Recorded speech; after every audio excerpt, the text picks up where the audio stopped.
What's up, y'all? I'm Black Talent Sport, and in today's video we are doing the install of the Steeda rear sway bar. Super excited about it. I'm very happy that this thing finally came in, and I just can't wait to see how much more tighter bullet is going to feel when I'm taking the turns. But I kind of have to hurry up because I got some weather coming. Today is what, Monday, Martin Luther King Day. Happy Martin Luther King Day to all my folks. All right, and but there's supposed to be some weather coming in on Wednesday, and today it's raining on and off, so gotta hurry up and get this installed. So let us get started with the Steeda rear sway bar installation. The first things first is safety. Got bullet jacked up here on the Rhino ramps with the jack stands in place just in case something goes wrong on both sides. Right, there should be a 3-ton, but they're 2-ton. But I figured, like I said before, if anything goes wrong, this should give me enough time to get out of there. All right, so I've already let every bolt that I'm going to be hitting today, I soaked it in WD. It's right there. There. Sway bar bolts, and also the exhaust hanger bolts.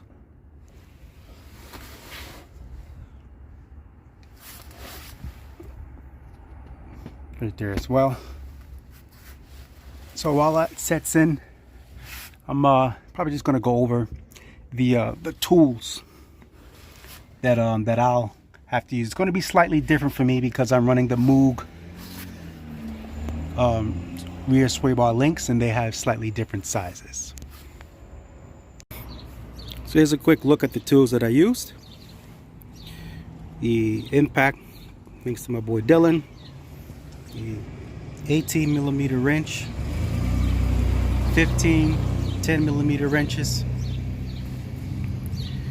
Having the ratcheting in really helps too. Followed by 10mm impact and a 13, I believe that is. No, it's 15. And then the 13mm socket extension and wrench. Alright, so I got both links out. The right side was easy peasy. The left side here, I had to take off the whole link because I didn't have enough space to get the wrench on the inside to hold the back. So I had to take off the whole link, and just as I was doing that, my neighbor Dylan showed up, made life a lot much easier for me. So shout out to my boy Dylan. All right, on to the next step.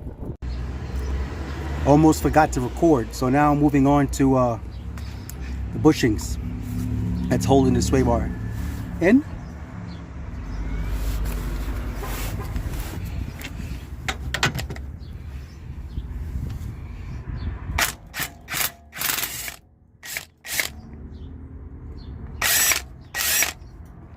Right.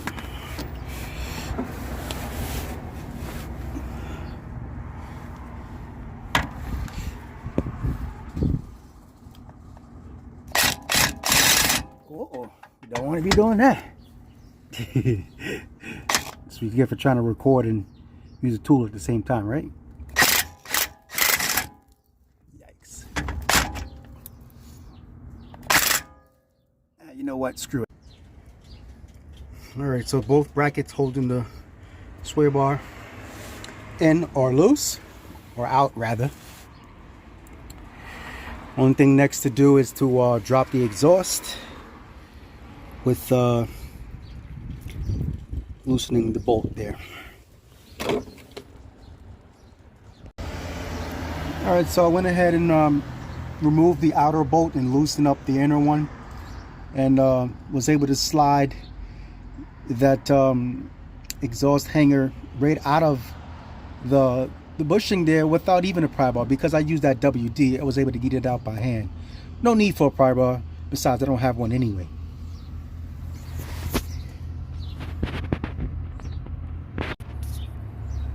So with the stock sway bar now resting on top of the exhaust, I should be able to just jimmy it out of there. Right? Alright, well, the stock sway bar is out. Put up right next to the Steeda rear sway bar. I mean, the difference is like night and day.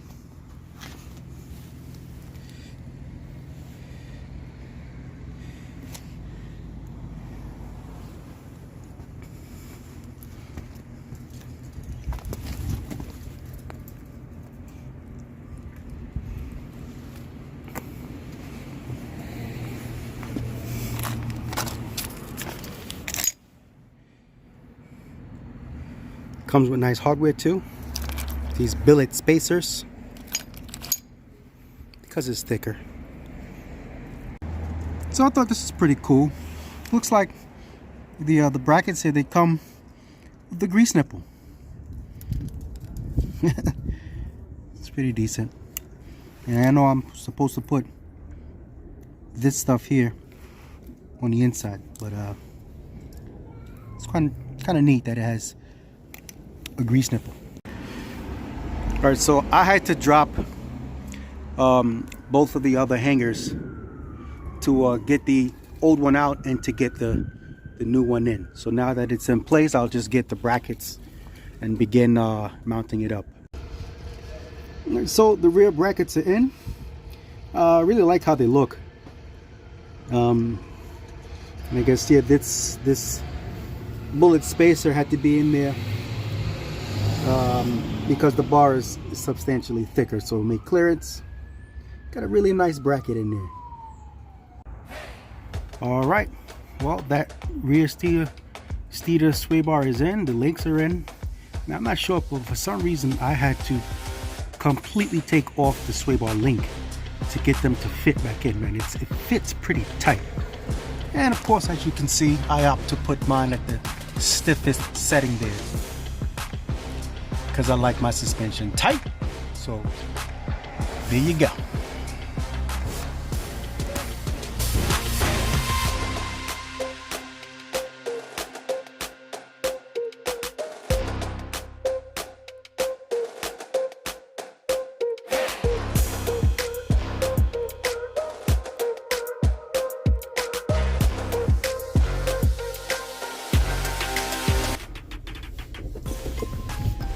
Alright, well, I got everything all installed. Just gonna go on a very short test drive to see, make sure there's nothing loose, nothing jiggling around. Got all the stuff in the back still.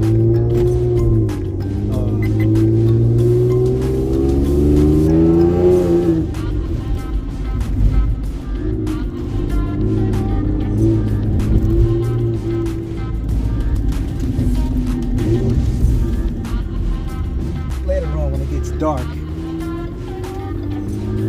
planning on, I got a very specific area where I would like to go through to test the stiffness. Such a highway that has a pretty much like a corkscrew, a lot like a Laguna Saca. So what I'd like to do is go there.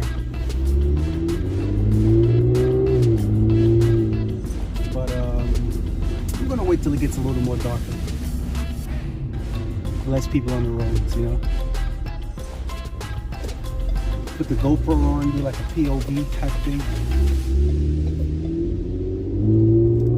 Should be good. Here we are.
was way less. I was very much more impressed how planted that was through there.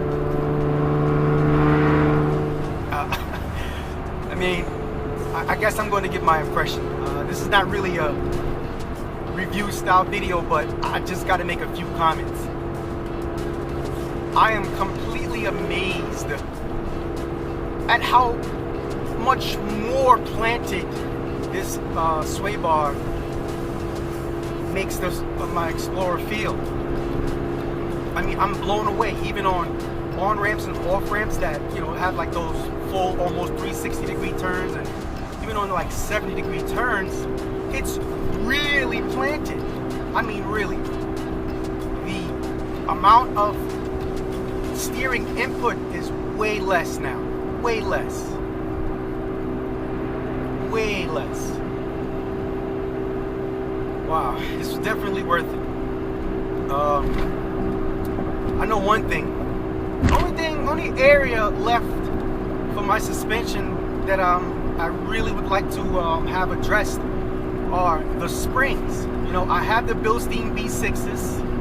I have the 2-inch Trackster all around, Moog front and rear sway bar links, and now the addition of this Steeda rear sway bar. Only thing left for me to do is the springs, but the thing is, I'm lifted.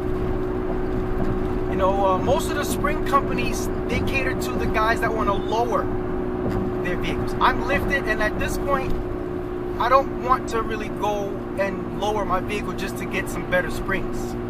What I need are springs that have the stock rod height, because I don't want to lower it, I'm lifted, but has at least a minimum of a 200-pound higher spring rate. You know, I reached out to a company, which I'm not going to say who it was, and I feel like the answer that I got, they did not understand my question, because their answer was, we don't make replacement springs, stock replacement springs. I wasn't asking about that. I need a spring that is of stock height, but stiffer, at least 200 pounds stiffer all around, because I have the B16, the Bilstein B6s. You know, they're not, their stock springs can't keep up with the B6s. You know, they're very equally matched for the stock suspension, stock springs. You know, if I wasn't such a suspension junkie, or, you know, didn't enjoy spirited driving like this, you know, I could have just left it alone there. But, you know, I like my suspension tight. So this is a plea to all the companies, you know, Steeda, HR, Ibach, and whomever else makes springs. Can you please make springs for the lifted folks, the lifted Explorers? You know, stock height, just stiffer. Alright, so that's basically going to wrap up this video. I want to thank you guys for watching. Please remember to smash that like button, hit the subscription, and the bell to get notified when I come out with my next video. Alright, the Teespring link will be in the description and in the cover photo on the bottom right, all followed by the Patreon link as well.